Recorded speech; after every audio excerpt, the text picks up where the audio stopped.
And you've been talking about for several years, and I really didn't pay much attention to this idea of Article 5 until you and Tom Coburn came to visit me at my last place of employment and made a compelling case that the founders anticipated where we are today and gave us a mechanism to restrain the federal government. And we call it the Article 5 Convention of States, the Convention to Propose Amendments. Would you talk a little bit about Article 5 and maybe what your transition has been from maybe thinking about it one way and how you think about it today? Yeah. Couple of things. Something interesting going on in the states. Federalism. Federalism, as you know, is the 10th Amendment. It is the states have plenary sovereignty under our Constitution, except for those areas where the Constitution carves out federal power.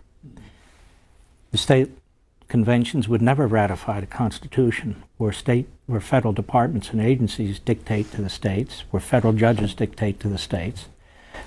And so we've had, in essence, a complete rewrite of the Constitution without a constitutional convention, without amendments. And it happens every day, as you and I have discussed. When Congress meets, apparently it's a constitutional convention. Sure is. When the Supreme Court meets, apparently that's a constitutional convention. When the President issues an executive order, or the bureaucracy pushes out 3,800 regulations, that's a constitutional convention. But other things going on in the states before I get to Article 5, just to lay the foundation, because there's some confusion. We have Republican governors who claim to support federalism and don't want the government getting in the way, who lobbied recently the Republican Senate not to change Obamacare on Medicaid. Right. Because it was found money, 100% on the dollar, to help them balance their budgets. Right. That's a disgrace. They claim to support federalism. They want the money from the federal taxpayer on the one hand, and then they claim they support federalism. Well, they don't. That's a big problem. Then we have blue states where some of their cities claim that they're sanctuary cities, and they claim federalism. But as you know, immigration is a plenary federal role. Exactly. It's in the Constitution. So they claim basically nullification of the federal role because they are ends justify the means types. So we've got all that confusion going. Article 5, Convention of States. I say to my conservative friends, I thought you support the Constitution. You support the Constitution, accept that part of it? Mm-hmm. And why don't you accept that part of it? That's the fire alarm. Mm-hmm. Article 5 is simply the two methods to amend the Constitution. And it's spelled out there. And there was one method originally when they were debating it in Philadelphia, as we know from Madison's notes, and that would allow 2/3 of both houses of Congress to propose an amendment to the state legislatures. And then you would need 3/4, or today 38 state legislatures, to ratify. There's another part. George Mason, 2 days before the end of the Constitutional Convention in Philadelphia, stood up and said, well, this can't be. What if we have an oppressive Congress? What if we have an out-of-control federal government? The Congress isn't going to propose anything to fix it. They're the problem. Yeah. The state legislature should have a role in this. So there's a second part in Article 5 of the amendment process that simply allows the states to do what the states have always done. Meet, discuss, debate, and come up with ideas. All this does is it empowers the state legislatures to have a convention, not a constitutional convention, a convention of the states, to discuss and propose amendments to the Constitution just as if Congress was. And you have to go through the same ratification process. It takes 38 states to ratify. And we have these fearmongers, pseudo-conservatives among others, who are saying you'll have a runaway convention. Mm. How do you have a runaway convention when 38 state legislatures have to approve whatever comes out of that convention? It's not possible. So it takes 13 states to stop whatever comes out of that convention. And not only that, I thought we supported federalism. I thought we had faith in the state legislatures. So if we don't have faith in the state legislatures, then we don't have faith in any government anymore. So you're not a federalist if you oppose Article 5 Convention of States. You don't support the 10th Amendment. if you oppose this article. All this does is it allows the states to meet on certain specific subjects that they know in advance. The state legislatures send their delegates. The state legislatures decide how many delegates are going to be sent. They've already been meeting and talking about this.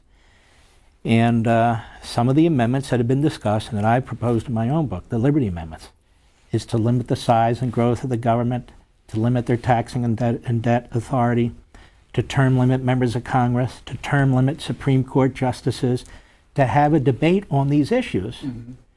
Because if we actually believe that there's going to be some kind of reform coming out of Washington mm-hmm. that has created this design, that's built walls around itself to prevent the public from having actual, real, effective input, it's not going to happen. Well, I have a lot of empathy for the critics of Article 5 because I was one myself because I really had not studied it. And I came to Washington believing we could solve the problem here. I came in '99 in the House. Tom Coburn was there and no two people fought harder to restrain spending, balance the budget. And we actually, back in the late '90s, talked about balancing the budget and pretended we balanced it one year with by borrowing from Social Security and other things.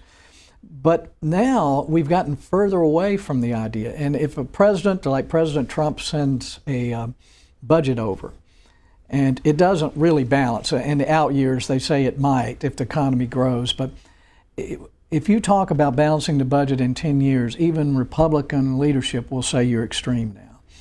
And I took the time after you came to make a presentation, you and Tom, to look at Article 5. It's actually pretty short and simple. Like you said, it gives the country two ways to amend the Constitution, and they are treated with equal value. One is not a radical. In fact, when people say we could have a runaway convention, first thing I say is, hey, we already have a runaway Congress, runaway bureaucrats, runaway judges and courts. The chances of 38 states taking away their own rights and the rights of their people are just slim to none. It's not going to happen.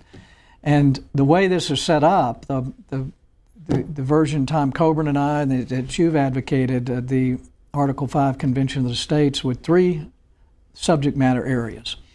Restrain the government fiscally, things like balancing the budget, but have to do it with general accounting principles and limiting taxes. But balancing the budget alone is not going to do any good if the federal government's still trying to run all areas of our lives. So we have to restrain the federal government jurisdiction over the states, things like unfunded mandates or managing our schools or health care, the things they don't need to do.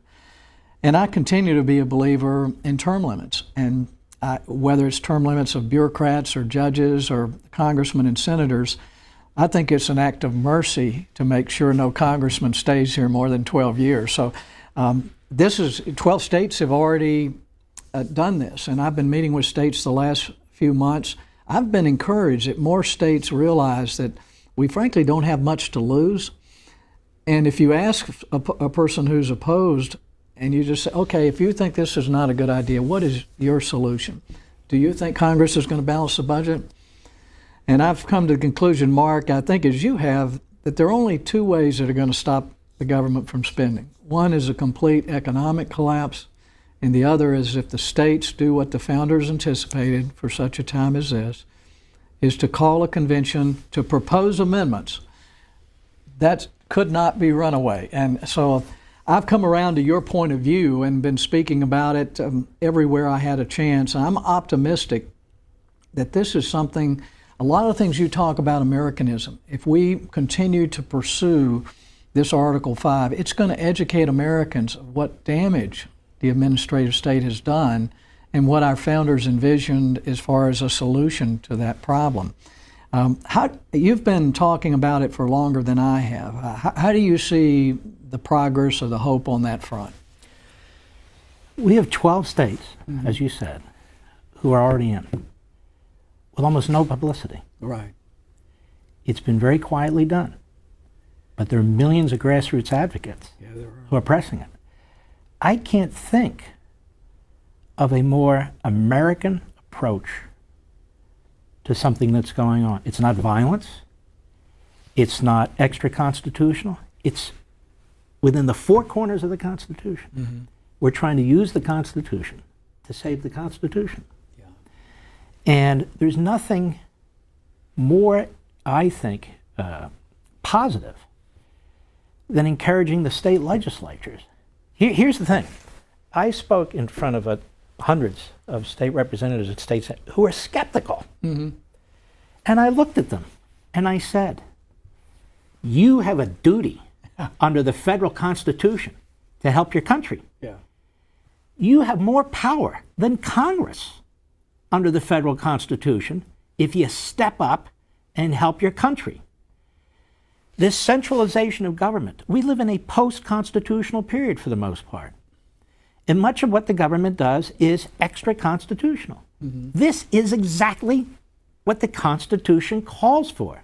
So we have these conservatives who run think tanks, who write books, who give speeches about federalism, about the 10th Amendment, about separation of powers, against centralization, against what Congress is doing, and then you say, okay, let's go to Article 5, convention, and say, no, we can't do that because we'll have a runaway convention, which is an impossibility. I can't even imagine a way in which we would have a runaway convention since 38 state legislatures have to ratify. Now, I have thrown in a number of proposals, others have thrown in a number of proposals, and that's good.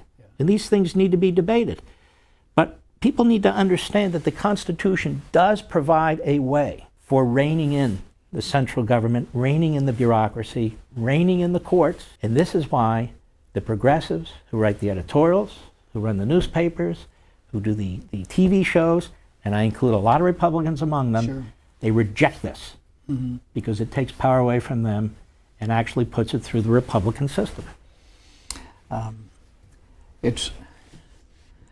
think the time has come, Mark. It's almost irresponsible now, I believe, for Americans, for politicians at the state level, to believe that the status quo is going to work for the country. The good news is I think you've got 90% of Americans virtually have lost confidence in Congress. But they need to know some of the things that you're talking about here. And I don't see this so much as a political process. There is a connection to what you're talking about here of Americanism, the decentralization of power, moving decision-making back to the people. Like you say in here, it's not necessarily what is decided, but who decides how you live. And it gets back to the negative and positive liberty argument, because what we're talking about with the Convention of the States, I guess you would put under the negative liberty category in the sense that it's telling the federal government clearly what it cannot do. It cannot increase the debt or raise taxes. It cannot expand its authority in the states. And so, again, the idea that we're going to have a runaway convention that actually takes away our rights is not within the subject matter of the call. And so, frankly, at this point, I feel a whole lot more secure in this process, and I feel like it needs to happen relatively quickly. The bottom line for me is this. We need to make the case for Americanism. You know, the Constitution is the governing manifestation of the Declaration. Either people believe in their own unalienable rights, either people believe they were born with these unalienable rights, either people believe in these eternal truths, wherever they come from. It doesn't matter. Universal law.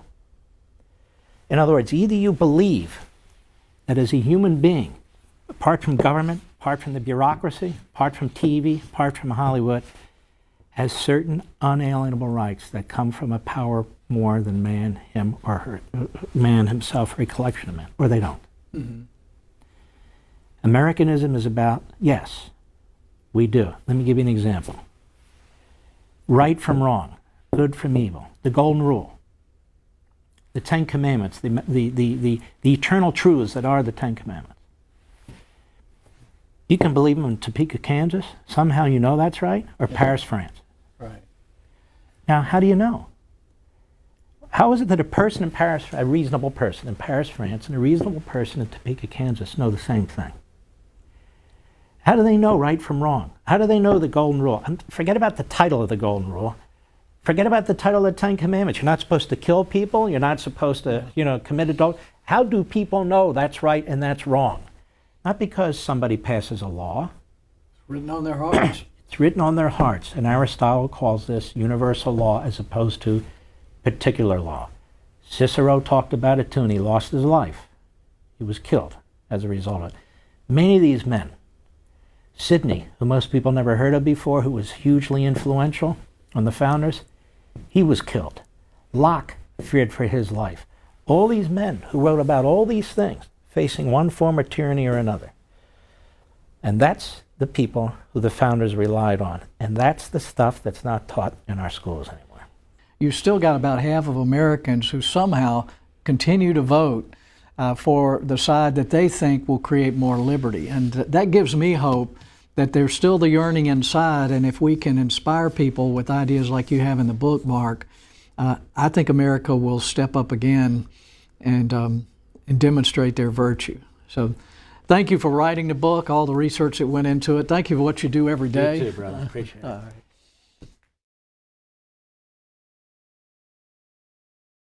Sign the petition at cosaction.com and get as many of your friends and family to do the same. With your full address, your state legislators will know that you really are their constituents in their district. Our success depends on you, so we're inviting you to be part of history. Let's invoke the constitutional solution that's as big as the problem.